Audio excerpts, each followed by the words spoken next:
اچھا، ایک مسئلہ یہ پیش آتا ہے کہ شاور سے جب انسان غسل کر رہا ہو تو اس میں ایک احتیاط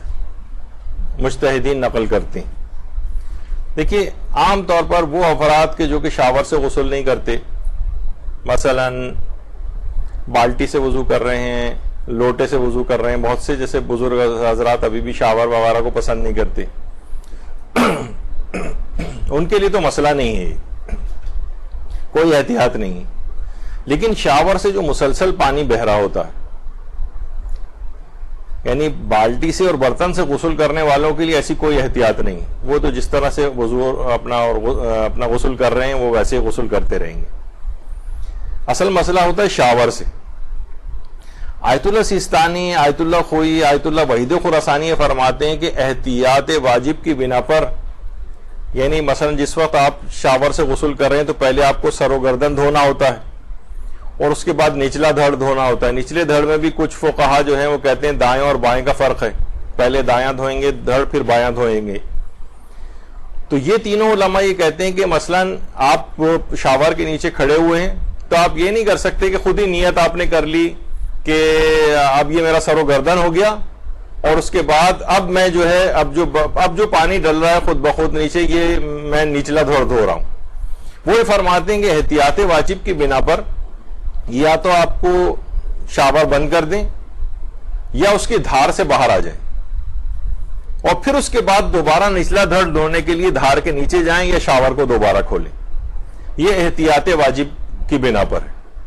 یعنی آیت اللہ سیستانی، آیت اللہ خوئی، آیت اللہ وحید خراسانی فرماتے ہیں کہ شاور کے سلسلے میں احتیاط یہ ہے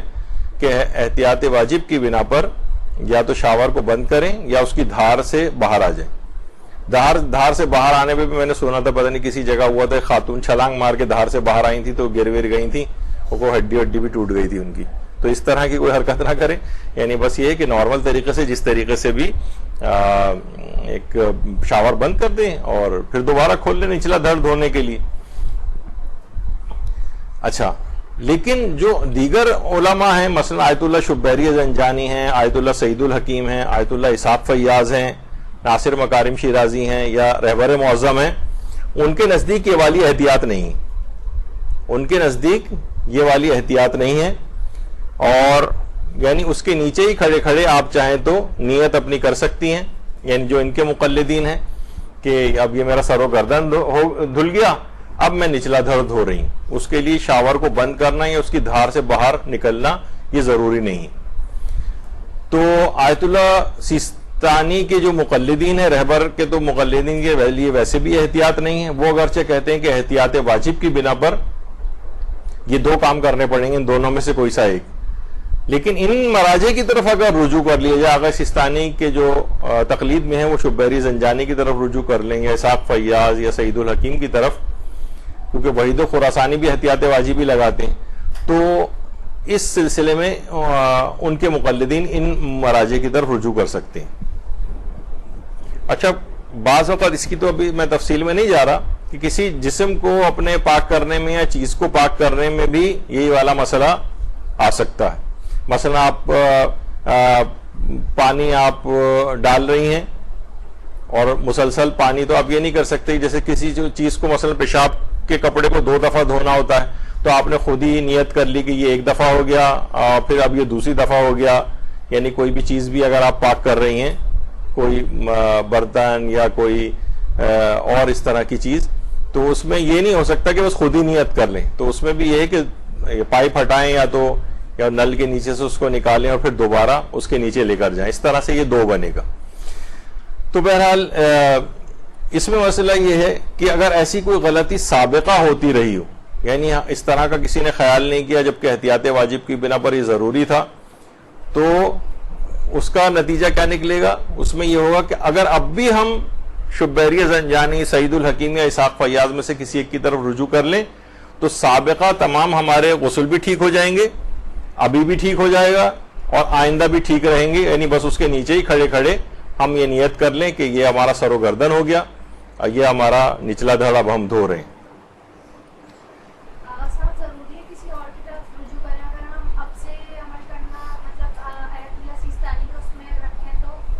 اگر آیت اللہ تو پھر آپ اسی پر رہیں. بلکہ ہاں نہیں پچھلی پھر باطل ہو جائیں گی. اور آپ کو ان سے جو آپ نے نمازیں پڑھی ہیں ممکن ہے وہ بھی آپ کو دہرانی پڑے. یعنی اگر آپ نے رجوع نہیں کیا تو آپ کے جو اس کا مطلب ہے کہ غسل باطل ہے. رجوع کر لیں گے تو پچھلے تمام غسل بھی صحیح ہو جائیں گے اور نمازیں وغیرہ بھی صحیح ہو جائیں گی.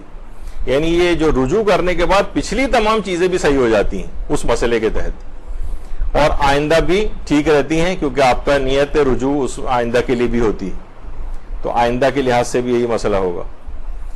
اچھا, غسل میں نچلے دھڑ کے اندر دائیں اور بائیں کا جو مسئلہ ہے, آقا سیستانی اور آیت اللہ خوئی وغیرہ وہ فرماتے ہیں کہ نہیں, نچلے دھڑ جب دھو رہے ہیں تو پورا نچلا دھڑ ایک ہی شمار ہوتا ہے. البتہ احتیاط یہ ہے, بہتر یہ ہے, مستحب یہ ہے کہ دائیں اور بائیں کر لیں. اس میں بھی پہلے دایاں حصہ دھوئیں, یعنی جسم کے نچلے دھڑ کے 2 حصے کر لیں.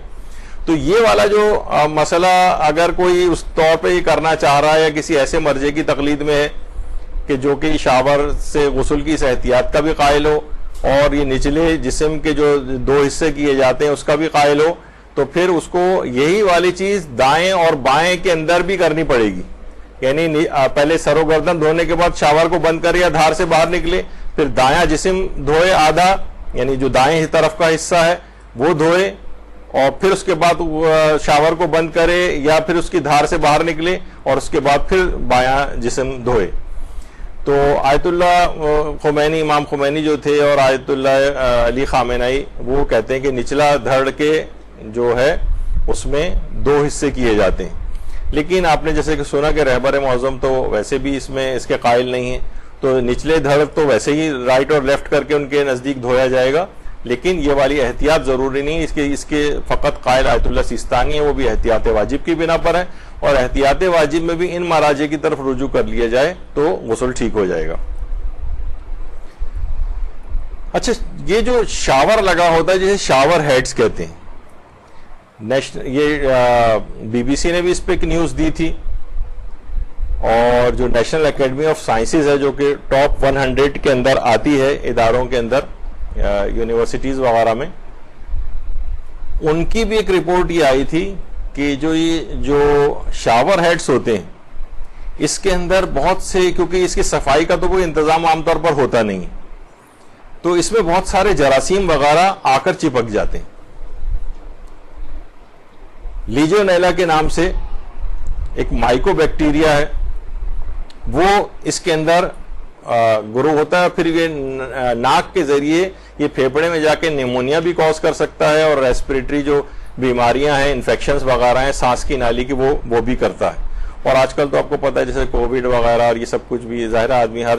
سانس کی ہر تکلیف یا انفیکشن سے انسان پریشان ہوتا ہے, دماغ اسی طرف جاتا ہے.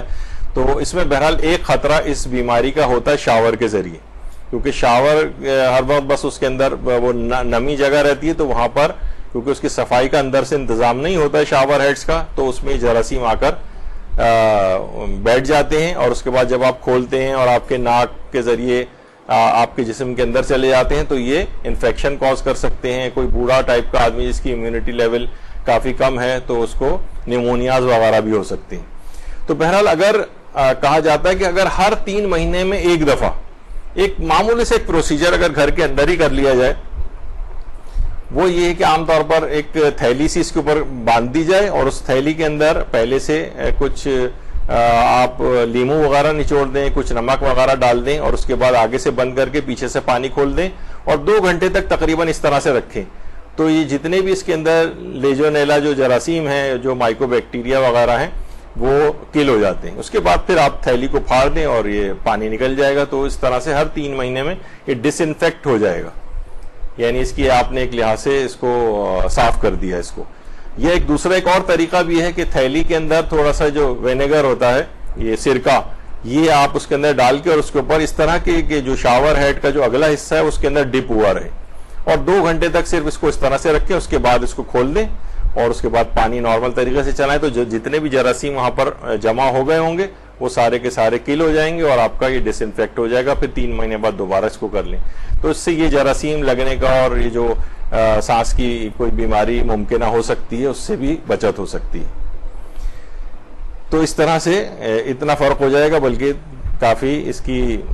کنڈیشننگ بھی ہو جائے گی شاور وغیرہ کی. تو یہ والا پلمبنگ کا کام بھی ہم نے آپ کو تھوڑا بہت سکھا دیا ہے یہاں پہ, صرف مسائل فقہ کے ساتھ ساتھ.